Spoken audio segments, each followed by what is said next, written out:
ముందర మీకు ఒక విషయం చెప్పాలి అనుకుంటున్నా. ఏంటది? ఇదే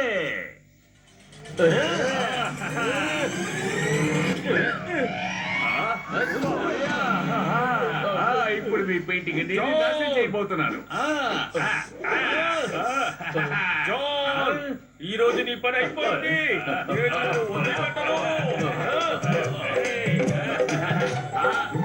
జాన్ నా చేతుల్లోంచి తప్పించుకోలేవు.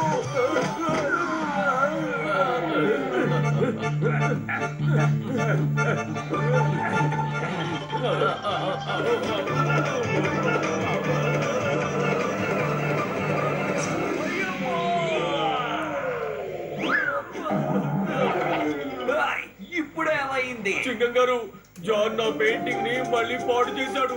ప్రతిసారి నా పెయింటింగ్ ని పాడు చేస్తున్నాడు. నువ్వేందుకు పడకు, వెళ్ళి చూద్దాం పద. ఇప్పుడు జాన్ ఏం చేశాడో. ఇప్పుడు దాన్ని చూడడం వల్ల ఏ పుణ్యమో రాదు. చెంగన్ సార్, ఆ పెయింటింగ్ అంతా మొత్తం పాడైపోయింది.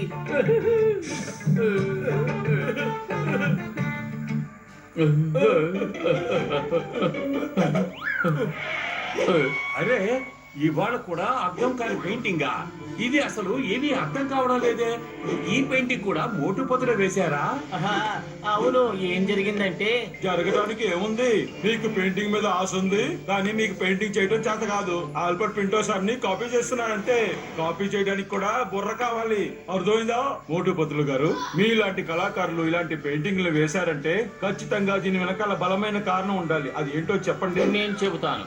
ఇలా చూడండి, డస్ట్బిన్ లో ఈ కుర్రాడు చెత్త వేస్తున్నాడు.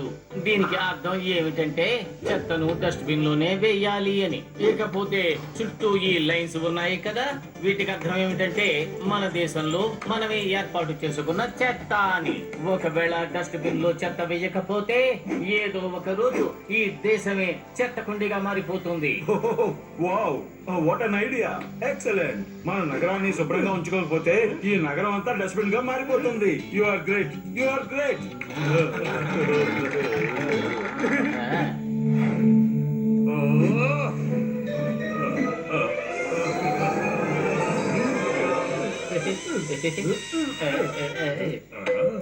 మోటు, ఇదిగో.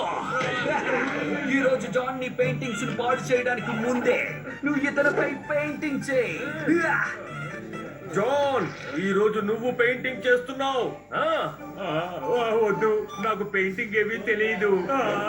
సింగం సార్, నన్ను ఎలాగైనా కాపాడండి సార్. Very sorry. ఈ రోజు నువ్వు ఒక గొప్ప పెయింటర్ ని కాబోతున్నావు. అవును జాన్, నీకంటే గొప్ప పెయింటర్ ఇంకెవరు ఉంటారు? ప్రజలందరూ బ్రష్ తో పెయింటింగ్ చేస్తారు, కానీ ఈ రోజున నువ్వు నీ బాడీ సాయంతోనే పెయింట్ చేయబోతున్నావు.